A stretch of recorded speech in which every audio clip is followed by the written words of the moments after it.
ETF index mutual funds నేర్చుకుని stock మార్కెట్లో రాణించాలనుకుంటున్నారా? వెంటనే ఈ నెంబర్కి కాల్ చేయండి. నమస్తే, వెల్కమ్ టు సుమన్ టీ. ప్రస్తుతం మనతో పాటు ఉన్నారు ఫ్యామిలీ కౌన్సిలర్ రజనీ రమ గారు. మేడంతో మాట్లాడదాం. నమస్తే మ్యామ్. నమస్తే నవీన. మ్యామ్, ఇప్పుడు లేడీస్ కి 50 years పైబడిన తర్వాత అంటే రొమాన్స్ మీద వాళ్ళకి ఇంట్రెస్ట్ తగ్గడం వల్లే మొగుళ్ళు వేరే వాళ్ళని చూడడానికి ఇంట్రెస్ట్ చూపిస్తున్నారు అనేది ఒక కారణంగా కనిపిస్తుంది. అంటే ఎందుకు హస్బెండ్స్ అసలు వేరే వాళ్ళ వైపు మరలుతున్నారు అంటే ఇదొక ప్రధాన కారణం అంటున్నారు. ఇంకా చాలానే ఉండొచ్చు. అంటే ఇది ఒక మెయిన్ రీజన్ అంటే ఏం చెప్తారు మీరు? అట్లా లేకపోయినా వెళ్తున్నారుగా, అట్లా లేకపోయినా వెళ్తున్నారు, వెళ్ళని వాళ్ళు ఉన్నారు. మరి మీరు చెప్పారు 50 క్రాస్ అయిన లేడీస్ కూడా వేరే విధంగా వెళ్తున్నారుగా.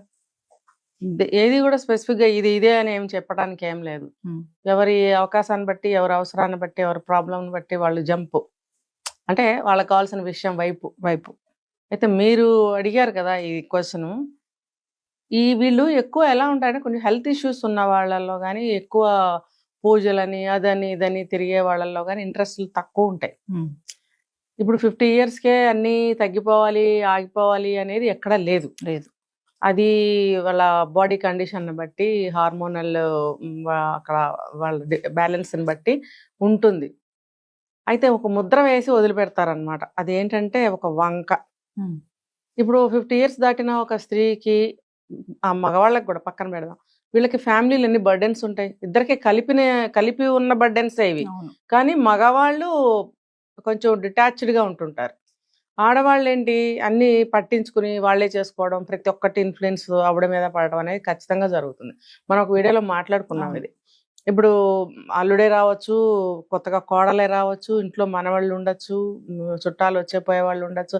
వీళ్ళు ఇవన్నీ చూసుకోవడంతో ఆవిడ ఇంట్లో పని కానీ, ఇంట్లో పని అమ్మాయి వస్తే పని మనిషి విషయం కానీ, ఇంకా ఏదైనా సరే A to Z అనేది ఆడవాళ్ళు చూసుకునే విషయాలు ఇవన్నీ కూడా. మరి భర్త ఏం చేస్తాడు, హాయిగా బట్టలు వేసుకుని ఒక కుర్చీలో కూర్చుంటాడు. వచ్చే వాళ్ళని వెళ్ళే వాళ్ళని పరామర్శిస్తూ నవ్వుతూ మంచి పేరు తెచ్చుకుంటూ పక్కన ఉంటాడు. ఏది జరిగినా వాళ్ళ అమ్మ, వాళ్ళ అత్తగారు, వాళ్ళ అమ్మ వాళ్ళ అత్తగారనే కదా అంటారు. వాళ్ళ మామగారు, వాళ్ళ నాన్నగారని ఎవరు అంటారు? విన్నారా ఎప్పుడన్నా? లేదు, నేనైతే వినలా.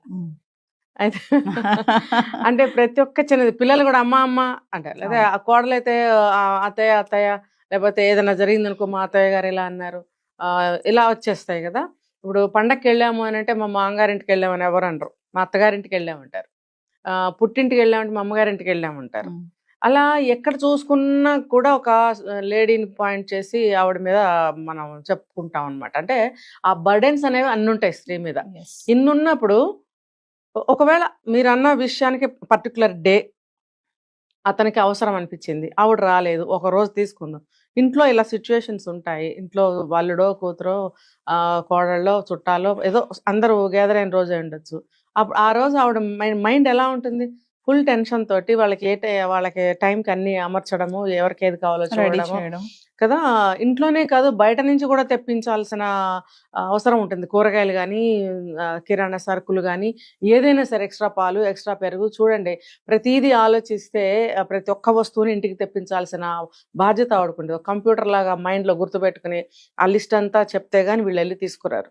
ఒక్కొక్క ఇంట్లో స్వయంగా ఆవిడే వెళ్ళి తెచ్చుకునే పరిస్థితి ఉంటుంది. ఎందుకంటే ఏదైనా చెప్తే సరిగ్గా తీసుకురారు. ఒకటి చెప్తే ఒకటి తీసుకురావటం, 2 తెమ్మంటే 10 తేవటం, 10 తెమ్మంటే 1 తేవటం, ఇలాంటివి ఖచ్చితంగా జరుగుతాయి. అవసరం ఉన్న వస్తువు తీసుకురమ్మంటే అది మర్చిపోయి అవసరం లేనిది పట్టుకొస్తారు.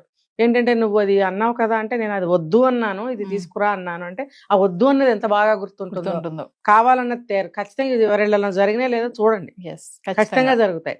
మరి ఈ విసుగుదలని భరించడం ఇష్టం లేక స్వయంగా ఆవిడ కూడా వెళ్ళి తెచ్చుకోవడం అనేది జరుగుతుంది. అంటే ఫిజికల్గా, మెంటల్గా ఎన్ని స్ట్రెస్లు, టెన్షన్లు, బాధలు ఉంటాయి శరీరానికి.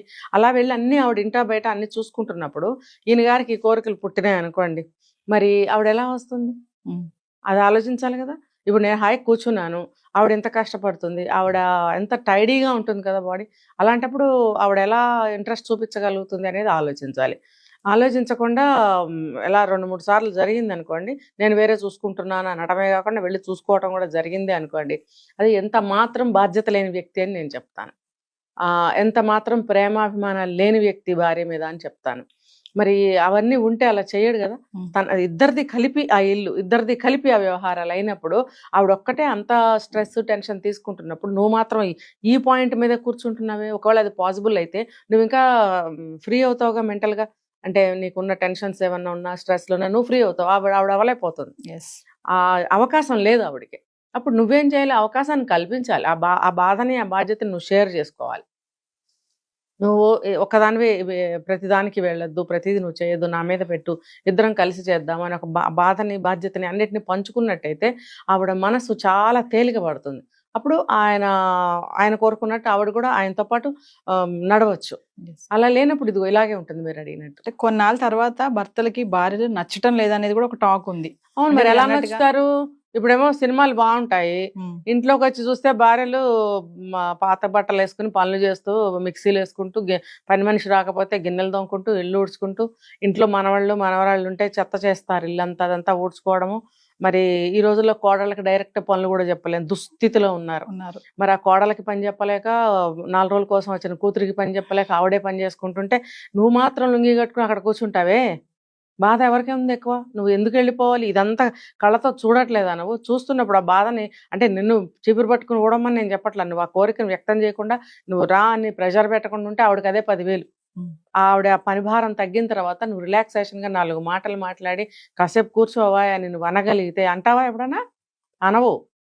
పిల్లలతో ఎప్పుడు చూసినా పిల్లలతో ఏమంటారు, ఒక వర్డ్ అంటారు, ఈదుతూ ఉంటుంది, ఎప్పుడు చూసినా జిడ్డు మొహం వేసుకుని. అంటే నీకు అన్ని బాధ్యతలు, అంతమంది మెంబర్స్ ఇంట్లో ఉన్నప్పుడు జిడ్డు మొహం వేసుకుని ఉండకుండా ఎలా తయారవుతారు? నువ్వేమో టీవీలు చూడటమో సినిమాలు చూడటమో లేకపోతే కావాల్సింది చూసుకుంటూ ఉంటావు నువ్వు. అవి చూసి రాజును చూసిన కళ్ళతో మొగుడిని చూస్తే మొట్టాలనిపిస్తుందంట. అలా నువ్వు అవన్నీ చూస్తే భార్య నీకు అలా కనిపిస్తుంది. గడిచిన జీవితం అంతా కూడా ఆవిడ ఎలా గడిపింది, ఎన్ని పని పాటలతోటి ఇంకా అలసిపోతుంది ఇంకా కూడా ఇప్పుడు కూడా. అలాంటప్పుడు నీ బాధ్యత ఏంటి, నీ రోల్ ఏంటి, అది మర్చిపోయి నువ్వు ఇది ఎలా అంటావు? ఇది నీకు అది ఒకవేళ పాసిబుల్ చేసుకోవాలనుకుంటే ఆవిడని సరిగ్గా నీ మార్గంలోకి తెచ్చుకో, ప్రేమించు, ఆవిడకి సేద తీర్చు, ఒక ప్రైవసీ కల్పించు. చూడండి, ముందుగానే వెళ్ళి హాయిగా నిద్రపోతారు వాళ్ళు. వీళ్ళు ఏ పనిలో చూసుకుని అర్ధరాత్రి 11-12 గంటలకి చేసుకొని కదా, ఆ టైంకి 12 గంటలకో 11 గంటలకో వస్తారనుకోండి, అతనికి ఒక నిద్ర అయిపోతుంది. నిద్ర అయిపోయినప్పుడు ఏమనిపిస్తుంది, ఇప్పుడు వచ్చింది కదా, ఇప్పుడు ఈ పని మొదలు పెడదాం అనుకుంటారు, సహజంగా అనుకుంటారు.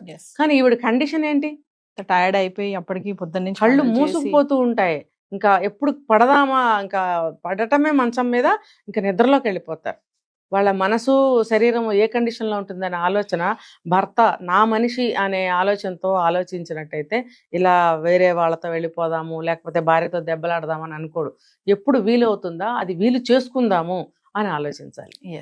అంటే మేడం, వివాహ సమయంలో చేసినటువంటి ఏవైతే ప్రమాణాలు ఉంటాయో వాటికి కట్టుబడే ఉండాలి అంటారు. కట్టుబడకపోతే ఇలాంటివన్నీ వస్తాయి సమస్య కదా. అంటే మీరు అన్నట్టుగా ఉదయం నుంచి అన్ని పనులు చేసుకుంటూ అంత అలసిపోయి ఉంటే వీళ్ళకి ఆ టైంకి ఆ పని చేయకపోతే ఇంకా వీళ్ళు వేరే మార్గం చూసుకోవడం అనేది ఎంతవరకు కరెక్ట్ అనేది మన పాయింట్. అవును, ఎక్కడా కూడా ఆ మంత్రాలు అసలు పెళ్లి పీటల మీద ఆ మంత్రాలే వినపడవు అసలు వాళ్ళకి.